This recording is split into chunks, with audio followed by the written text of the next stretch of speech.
وہ لوگ اتنے برے نہ تھے کہ معصوم لڑکیوں کو تشدد کا نشانہ بناتے، لیکن یہ بات میں رقیہ سے بھی نہیں کہہ سکتا تھا، حالانکہ میں چاہتا تھا کہ اس سادہ سی لڑکی کے اندر سے خوف کا زہر نکال دوں، مگر مجبوری تھی۔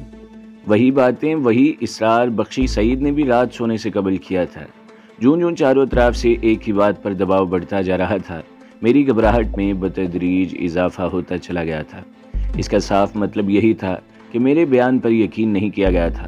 جو لوگ میرے قریب تھے وہ مجھ سے پوچھ گچھ کر رہے تھے، اس طرح جو ذمہ دار لوگ مجھ سے دور تھے وہ بھی اسی راستے پر چل رہے تھے۔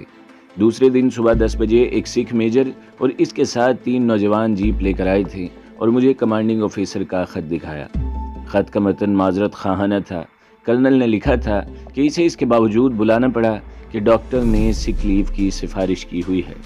خطرے کی گھنٹی تو ماریہ حسن بجا گئی تھی۔ پھر میجر سرجیت سنگھ کے روپ میں جب خطرہ بخشی سعید کے کمپاؤنڈ میں داخل ہوا تو میں خطرے کو روکنے اور اپنا آپ بچانے کی پوزیشن میں نہ تھا۔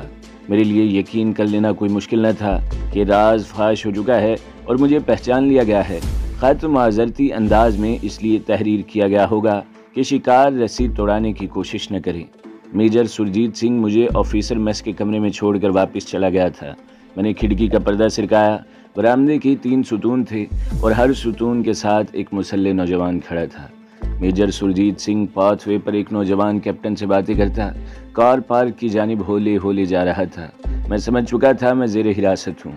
ایک سیاہ روح حوالدار نے فٹ میٹ پر پاؤں مار کر سلوٹ دیا اور تنی ہوئی آواز میں بولا، سر میں حوالدار رحیم داد ہوں، آپ کچھ پینا پسند کریں گے؟ ہاں رحیم داد چائے، میں نے خفی آواز میں جواب دیا۔ میرا نام تمہیں معلوم ہے نا؟ میں نے کہا جی سر۔ اس نے سینہ ابھار کر کہا، کیپٹن وریام سعید، مکس یا سیپریٹ چائے؟ جو بھی لا سکو جلدی لے آؤ، میں نے کہا۔ ابھی لایا سر۔ وہ ایڑیوں پر گھوما اور دروازہ بند کرتے ہوئے چلا گیا تو میرے سینے میں رکی ہوئی گرم سانس پرشور آواز میں نکلی۔ میں اٹھ کر گداز قالین پر ٹہلنے لگا۔ میں سوچ رہا تھا جب کوئی آزاد جانور پنجرے میں بند کر دیا جاتا ہوگا تو یقیناً وہ میری طرح ہی سوچتا ہوگا۔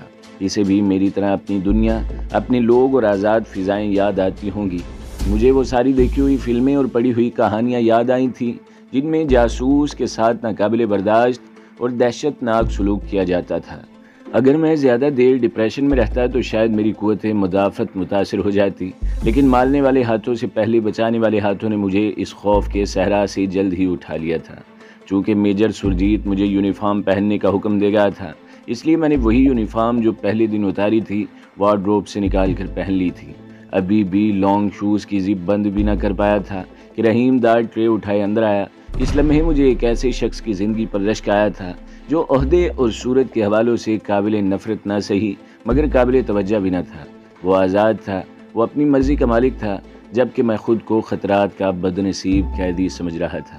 اس نے ٹرے تپائی پر رکھی اور گردن موڑ کر دروازے کی جانب دیکھا۔ یہ پڑھ لیں۔ اس نے کاغذ کا مڑا توڑا پرزہ جیب سے نکال کر میری جانب اچھال دیا۔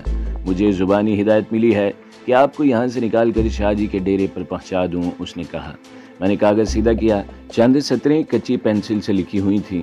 تمہارا اصل فرار ہو گیا ہے، فی الفور جگہ بدل لو، آئندہ تمہیں تمام ہدایات برفانی لومڑی دیا کرے گی۔ بدقسمتی سے پکڑے جاؤ تو یہ یاد رکھنا کہ تم تحریک آزادی کے امین ہو، کرم شاہ۔ پیغام پڑھ کر میں نے دیکھا رحیم داد کٹر سے کھڑکی کی جالی کاٹ رہا تھا۔ یہ یونیفارم؟ میں نے گھبرائے انداز میں سوال کیا۔ اب وقت نہیں ہے اتنا۔ چلے گی صاحب، وہ جالی ادھیڑ کر بولا، جلدی نکل چلیے۔ اس نے پہلے چھلانگ لگائی، اس کے پیچھے میں بھی کود گیا تھا۔ پچھواڑے کمپاؤنڈ وال تک سبزی کی کیاریاں تھیں۔ میں لانگ شوز کے نیچے نرم نرم پالک کے پتے کچلتا اور رحیم داد کے نقشے پا پر چلتا ہوا کمپاؤنڈ وال تک گیا تو رحیم داد نے مجھے ٹوپی اتارنے کا اشارہ کیا۔ شاید اس لیے اس نے ٹوپی اتروائی ہوگی کہ چھوٹے گیٹ تک دیوار کے ساتھ ساتھ قد آدم خاردار جھاڑیاں تھیں۔ اگر ہم جھاڑیوں سے بچ کر گیٹ تک جاتے تو دفاتر کی پچھلی کھڑکیوں سے دیکھ لیا جانا ممکن تھا۔ میں جھک کر جھاڑیوں میں داخل ہوا تھا۔ اس کے باوجود کانٹے اور سوکھی ہوئی شاخیں بالوں کو کنگھی کرتی رہی تھی۔ دوسری طرف مسلمانوں کا محلہ ہے، رحیم داد نے پلٹ کر بتایا۔ سڑک کراس کرنے تک خطرہ ہے بس۔ بغلی گیٹ ابھی چند قدم دور تھا کہ رحیم داد ایک دم جھاڑی کی اوٹ میں دبک گیا۔ میں یونیفارم کے حوالے سے بے شک کیپٹن تھا اور وہ حوالدار تھا، لیکن حالات نے یہ فرق مٹا دیا تھا، اس لیے اسے گرتے دیکھ کر میں بھی فوراً زمین بوس ہو گیا۔ ابھی میں دبکنے کی وجہ سوچ رہا تھا کہ گیٹ کھلنے کی آواز سنائی دی۔ ادھر دیکھا تو سانس سینے میں جام ہو گئی تھی۔ ایک سپاہی گیٹ کھول رہا تھا اور اس کے پیچھے ایک سکھ میجر کھڑا تھا۔ جھاڑیوں کی شاخوں سے باہر کا سارا منظر دکھائی دے رہا تھا۔ میجر سے چند قدم دفاتر کی جانب فوجیوں کی پوری پلٹن قطاروں میں کھڑی گیٹ کھلنے کا انتظار کر رہی تھی۔ میری نگاہیں خشک گھاس اور پالے کی ماری ننگی جھاڑیوں کے درمیان سے گزرتے فوجیوں پر لگی ہوئی تھی۔ اگر میرے ساتھ فوجی تربیت اور تجربہ ہوتا تو میں بخوبی اندازہ لگا لیتا کہ قطار میں جاتے فوجی یہاں سے کہاں جا رہے ہیں۔ میں صرف اتنا ہی اندازہ لگا سکا تھا کہ وہ تھکے ہوئے گدوں کی مانند بیزار چل رہے تھے۔ میرا رہنما سام کی طرح رینگتا ہوا میرے قریب آیا۔ چونکہ وہ گلاب کی خاردار جھاڑیوں سے گزر کر آیا تھا، اس لیے اس کی کلائیاں، ہاتھ اور چہرہ خراش خراش تھا۔ گھبرانے کی کوئی بات نہیں ہے سر، اس نے کہا۔ یہ لادو گدے ہیں، راشن سٹور کی فٹنگ کے لیے آئے ہیں۔ یہ R&D بٹالین سے منگوائے گئے ہیں، ان سے ڈرنے کی ضرورت نہیں ہے۔ میں اٹھا تو وہ میری وردی جھاڑنے لگا۔ تنکے تو جھڑ گئے تھے، مگر نم آلود مٹی کے داغ وہ صاف نہ کر سکا تھا۔ مجھے ان دھبوں کی کوئی پرواہ نہ تھی۔ اس وقت زندگی اور سلامتی داؤ پر لگی ہوئی تھی۔ صفائی فراغت کی عیاشی معلوم ہونے لگی تھی، اس لیے بیرٹ کیپ جیب سے نکال کر میرے حوالے کر دی گئی اور میری کیپ جو گرتے ہوئے مڑ ٹوٹ گئی تھی، جھاڑی کے اندر چھپا کر وہ دیوار تک گیا۔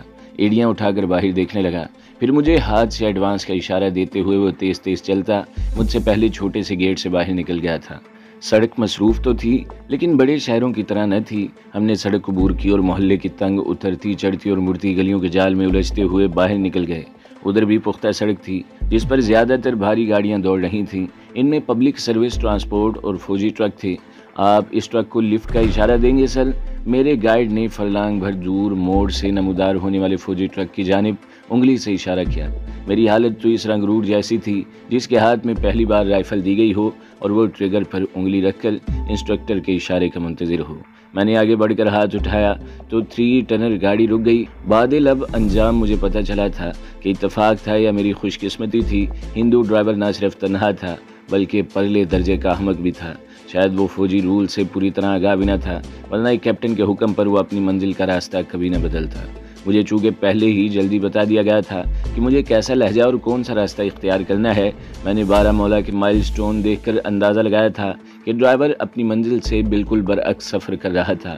شاید ایمرجنسی کے تحت ڈرائیورز کو خصوصی ہدایات ملی ہوں گی کہ فوری ضرورت کے تحت وہ اپنی ثوابدید کے مطابق فیصلے کرنے کے مجاز ہوں گے۔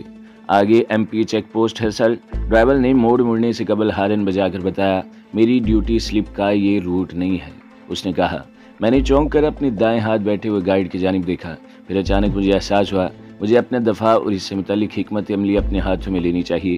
میں ایک تربیت یافتہ کمانڈو ہوں، سفر کی ابتدا تھی اور میں پہلے قدم پر ہی کسی دوسرے کے رحم و کرم پر تھا۔ ایک کمانڈو کے لیے یہ طریقہ کار نامناسب ہی ہو سکتا تھا۔ ٹھیک ہے جوان، میں نے فوری فیصلے کے تحت جواب دیا، میں تمہیں کسی پریشانی میں نہیں مبتلا کروں گا۔ آپ؟ ڈرائیور نے بریک اپلائی کرتے ہوئے میری جانب دیکھا۔ آپ کی پوسٹ 10 میل آگے ہے، اگر آپ MP کو مطمئن کر سکے تو مجھے کوئی اعتراض نہیں ہوگا، ڈرائیور نے کہا۔ نہیں، ہم ان سے جیپ لے لیں گے، تم جاؤ۔ اس نے گاڑی روکی تو ہم اتر پڑے۔ چونکہ سڑک تنگ تھی اس لیے ڈرائیور کو گاڑی بیک میں لے جانا پڑی۔ آپ کا فیصلہ بلا شبہ دانشمندانہ ہے سر، میرا گائیڈ بولا۔ میں نے اترائی میں چرتی ہوئی بکریوں کو دیکھتے ہی پوچھا، ہماری منزل کیا لبے سڑک ہے؟ نہیں سر، اس نے نفی میں سر ہلایا۔ حریت پسندوں کے کیمپ سڑک اور عام راستوں کے کنارے نہیں بنائے جاتے۔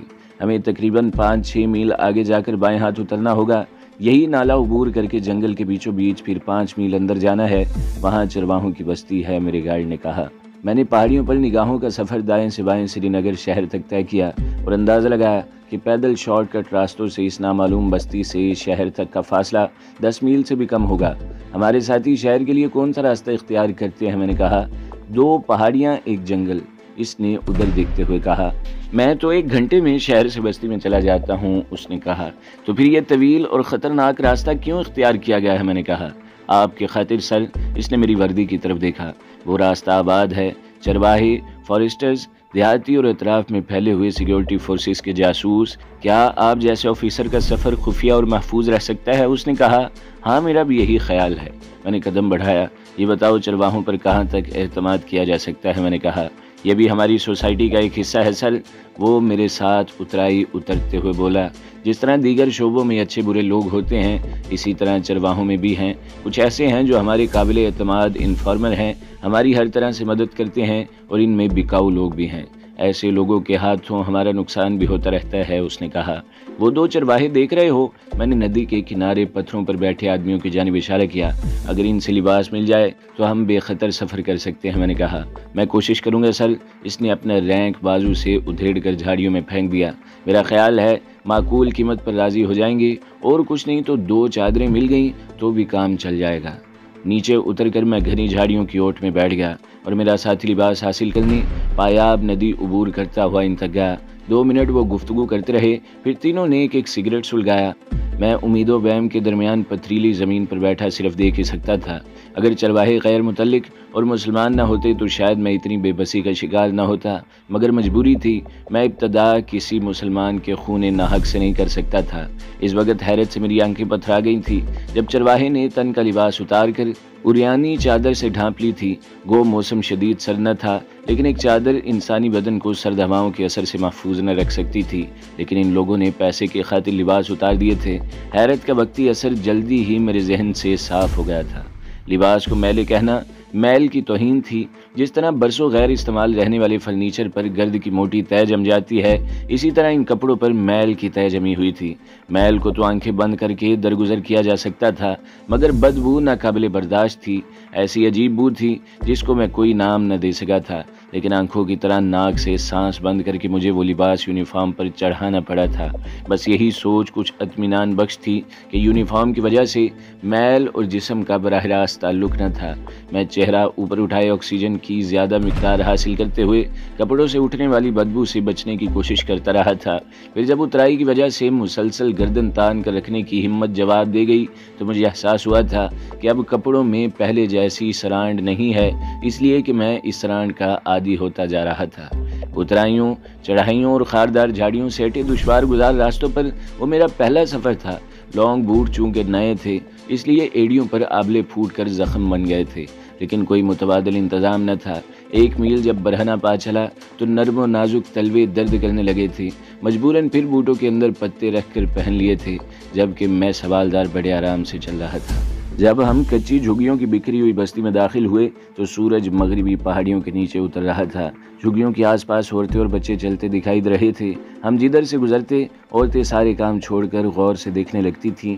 شاید لباس کی وجہ سے وہ ہمیں کسی دوسری بستی سے آنے والے مہمان سمجھ رہی تھیں۔ ایک جھونپڑی محراب نما تھی۔ بوڑھے نمازیوں کو چھوٹے سے صحن میں نماز ادا کرتے دیکھ کر میں سمجھ گیا تھا کہ وہ مسجد تھی۔ مسجد سے ملحق ایک جھونپڑی تھی جس میں میرا رہنما بے جھجک داخل ہو گیا تھا۔ 1 منٹ بعد اس نے مجھے جھانک کر اندر آنے کا اشارہ کیا۔ اندر گھاس کے فرشی بستروں پر لکڑی کے چوکور ٹکڑے بکھرے ہوئے تھے۔ اگر ایسے ہی ایک ٹکڑے پر سر رکھے ایک شخص سویا ہوا نہ ہوتا تو ٹکڑوں کی موجودگی شاید میری سمجھ میں نہ آتی۔ میں طویل سانس لے کر رہ گیا۔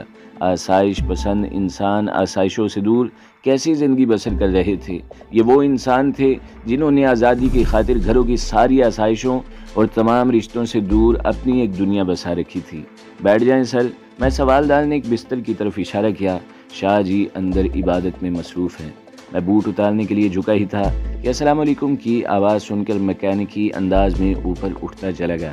درمیانی دروازے پر ایک طویل قامت مضبوط جثے کا شخص کھڑا تھا۔ اس کے جسم پر سیاہ لیدر جیکٹ اور گرم پتلون تھی۔